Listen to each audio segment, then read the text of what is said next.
বাড়িতে গাছ থাকলে নাকি মেয়েদের বিবাহ হয় না? দয়া করে এই বিষয়টি জানাবেন। আমি ছোট থেকে শুনে আসছি তেঁতুল খেলে বা তেঁতুল গাছের নিচে হাঁটলে নাকি মেধা কমে যায়। এটা কি সত্যি? আমরা যারা শহরে থাকি তারা চিরুনির সঙ্গে উঠে আসা চুল ফেলবো কোথায়? ফরজ গোসলের উত্তম পদ্ধতি কি? বাচ্চা ডেলিভারির সময় ও পরে 40 দিন যে কাপড় মায়েরা পরিধান করেন, পরবর্তীতে সেই কাপড় ধুয়ে পরিধান করে কি নামাজ পড়া যাবে, নাকি সেই কাপড় ফেলে দিতে হবে? আমার জামাইয়ের অনেক রাগ, তার রাগ কমার জন্য কি করতে পারি? আমার সন্তান সবসময় অসুস্থ থাকে, মা হিসেবে সন্তানের সুস্থতার জন্য কি আমল করতে পারি? ছোট বাচ্চা যদি নামাজ পড়ার সময় সামনে এসে দাঁড়ায় বা খেলা করে, তাহলে কি তাকে সামনে থেকে সরানোর চেষ্টা করব, নাকি তাকে তার মতো খেলতে দিব? চলুন তাহলে আর কথা না বাড়ি আমরা প্রশ্নোত্তরে চলে যাই সরাসরি। ফাতিমা রহমান লিখেছেন, বাচ্চা ডেলিভারির সময় ও পরে 40 দিন যে কাপড় মায়েরা পরিধান করেন, পরবর্তীতে সেই কাপড় ধুয়ে পরিধান করে কি নামাজ পড়া যাবে, নাকি সেই কাপড় ফেলে দিতে হবে? বাচ্চা ডেলিভারির সময় এবং পরবর্তীতে 40 দিন কাপড় থাকে, সেই কাপড়গুলো যদি নাপাক থাকে, রক্ত থাকে, সেগুলো ধুয়ে তো অবশ্যই তারা পবিত্র করে পড়তে পারবেন। এই কাপড় ফেলে দেওয়ার কোনো কারণ নেই। যদি সেগুলো পরিচালনা করে পড়ার সুযোগ থাকে, অবশ্যই তারা পড়তে পারবেন। ফাহমিদা ইউসা এর থেকে লিখেছেন, আমার সন্তান সবসময় অসুস্থ থাকে, মা হিসেবে সন্তানের সুস্থতার জন্য কি আমল করতে পারি? বোন ফাহমিদা, আল্লাহ তাআলা আপনার সন্তানকে পরিপূর্ণ সেবা দান করুন, আমরা দোয়া করি।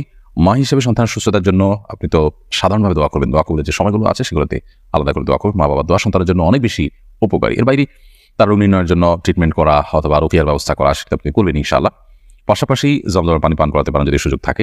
সকালে হাজোয়া খেজুর খাওয়ানোর চেষ্টা করতে পারেন খালি পেটে, এটিও শেফা হিসাবে কাজ করে। কালোজিরা, মধু, এগুলো শেফার কাজ করে, হাদিস থেকে সুস্পষ্টভাবে এবং বিশুদ্ধভাবে প্রমাণিত। সো এগুলো আপনি তাকে নিয়মিত করাতে পারেন এবং সেই সাথে আল্লাহ তাআলা আপনাকে এবং সন্তানকে যেন সবার এর তৌফিক দান করেন, সেটা আমরা করছি। জান্নাতুল ফেরদাউস আপনি লিখেছেন, ছোট বাচ্চা যদি নামাজ পড়ার সময় সামনে এসে দাঁড়ায় বা খেলা করে, তাহলে কি তাকে সামনে থেকে সরানোর চেষ্টা করব, নাকি তাকে তার মতো খেলতে দিব? যদি সে আপনার খুব বেশি ডিস্টার্ব করে, তাহলে সেক্ষেত্রে আলতোভাবে সরাতে পারেন, যাতে আমলে কাসির না হয়। অর্থাৎ আপনি সরাতে গিয়ে আবার এত বেশি মুভমেন্ট করলেন যে আমলে কাসির হয়, এরকম যেন না হয়, সেই জিনিসটি খেয়াল করতে হবে। আর যদি সেটা না পারেন, তাহলে বা এত বেশি মুভমেন্ট না হয়, বরং সে যেটা খেলছে সে খুবই হালকা পাতলা খেলছে, এরকম যদি হয়, তাহলে সেক্ষেত্রে তাকে তার মতো খেলতে দিবেন। আপনি অযথাই তাকে ধরতে গিয়ে নিজের নামাজের মনোযোগ নষ্ট করা কিংবা নামাজের যে কাইফিয়ত, নামাজের যে অবস্থার মধ্যে আপনি আছেন সেটির পরিবর্তন করতে যাবেন, সেটার প্রয়োজন নেই। তাহারাত তানি আপনি লিখেছেন, আমরা যারা শহরে থাকি তারা চিরুনির সঙ্গে উঠে আসা চুল ফেলবো কোথায়? বাইরে ফেলার পর ময়লা ফেলা লোকেরা বিক্রি করলে কি আমাদের গুনাহ হবে? কেউ যদি কুড়িয়ে নিয়ে বিক্রি করে তাহলে আমাদের গুনাহ হবে না। তবে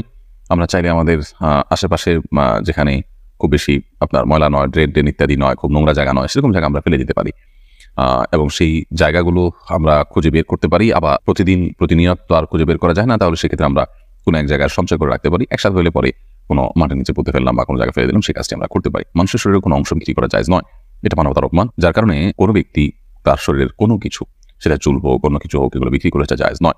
কেউ যদি কুড়িয়ে নিয়ে বিক্রি করে, তাহলে সেক্ষেত্রে আপনার কোনো হবে না। হৃদয় আপনি লিখেছেন, মাগরিবের জামাতের আগে কি আসরের কাজা নামাজ আদায় করা যাবে? মাগরিবের জামাতের ঠিক আগ মুহূর্তে যদি হয়, সূর্য ডুবছে, তখন করা জায়েজ হবে না। সূর্য ডুবে গেছে, মাগরিব রক্ত হয়ে গেছে, তারপর চাইলে আপনি কাজা করতে পারেন যদি সুযোগ থাকে। আর না হলে সূর্য ডুবার যথেষ্ট আগে, ধরুন সূর্য ডুবার 15 মিনিট আগে, 20 মিনিট আগে আপনি আসরের নামাজ কাজা থাকলে পড়লেন, সেটি আদায় করতে পারেন, কোনো অসুবিধা নেই। স্নিগ্ধ সকাল এর থেকে আপনি লিখেছেন, আমার জামাইয়ের অনেক রাগ, তার রাগ কমার জন্য কি করতে পারি? বদমেজাজ বা রাগ, ক্রোধ, এটিকে নিয়ন্ত্রণ করবার জন্য বা এটাকে দমন করবার জন্য প্রথমত আউযু বিল্লাহি মিনাশ শাইতানির রাজিম, এটির পাঠ খুব বেশি কার্যকর। বেশি বেশি আউযু বিল্লাহি মিনাশ শাইতানির রাজিম পাঠ করলে সাধারণত মানুষের রাগ নিয়ন্ত্রণ করা সম্ভব হয়। তিনি যে সমস্ত খাবার খান, যে সমস্ত পানীয় গ্রহণ করেন, সেগুলোতে আপনি 7 বার আউযু বিল্লাহি মিনাশ শাইতানির রাজিম পড়ে ফু দিয়ে তাকে খাওয়াতে পারেন। এটা অভিজ্ঞতা দ্বারা প্রমাণিত যে অনেক সময় রাগ প্রশমিত হয়। তাছাড়া ক্রোধ দমন বিষয়ক বিভিন্ন মোটিভেশনাল স্পিচগুলো তাকে শোনাতে পারেন এবং এই বিষয়ে ভালো ভালো বইও আছে, সেগুলো তাকে দিতে পারেন। আল্লাহ তাআলা তার ইসলাহ এবং সংশোধন নসিব করুন। বিলকিস বানু লিখেছেন, চলতি হিসাবে ব্যাংকে টাকা রাখা হলে তা অনিচ্ছা সত্ত্বেও কিছু অতিরিক্ত টাকা মূল টাকার সাথে যোগ হয়ে যায়, করণীয় কি? অতিরিক্ত যে টাকাটা যুক্ত হয় আপনার সুদী ব্যাংকে, সেই টাকা আপনি সওয়াবের নিয়ত করা ছাড়া কোনো গরিব মানুষদেরকে দান করে দিবেন। আর সাধারণত চেষ্টা করবেন ইসলামী ব্যাংকিং এর সাথে যুক্ত থাকার। ইসলামী ব্যাংকিং এর সাথে যুক্ত থেকেও যে অতিরিক্ত টাকা পান, সেটাও নিজে ভোগ না করাটাই হলো নিরাপদ। সেটা কোনো গরিব মানুষকে সওয়াবের নিয়ত করা ছাড়া দান করে দিবেন, ইনশাআল্লাহ আপনি দায়মুক্ত হবে। রিজন হাসান তাসনিম আপনি লিখেছেন, নিজের হায়াত থেকে বাবা মা অথবা প্রিয়জন হায়াত বাড়িয়ে দেওয়ার দোয়া করলে কি গুনাহ হবে? এরকম দোয়া আসলে কোনো অর্থবহ দোয়া নয়, কারণ আসলে আপনার হায়াত থেকে বাড়িয়ে আরেকজনকে দিবেন বা কেউ কারোর হায়াত থেকে কমানো হবে, আর জায়গায় প্লাস করা হবে, মাইনাস করা হবে, এরকম কোনো অপশন নেই, আসলে আমাদের হাতে অন্তত নেই। আল্লাহ সুবহানাহু ওয়া তাআলা প্রত্যেকের জন্য যা বরাদ্দ রেখেছেন তিনি তাই ভোগ করবেন, কারণ সুন্নাহ সেটাই বলে। অতএব এরকম দোয়া করা অমূলক দোয়া, এই দোয়া অর্থবহ কোনো দোয়া নয়।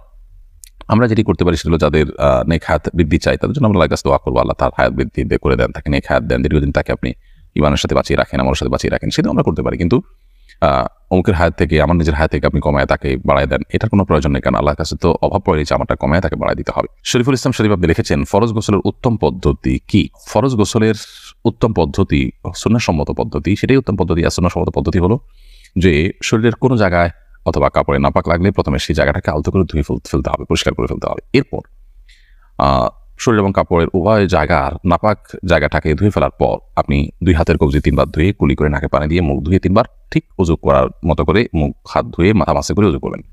শুধুমাত্র উজুর যে পাও ধোয়ার কাজটা বাকি রেখে এবার আপনি গোসল করে ফেলবেন।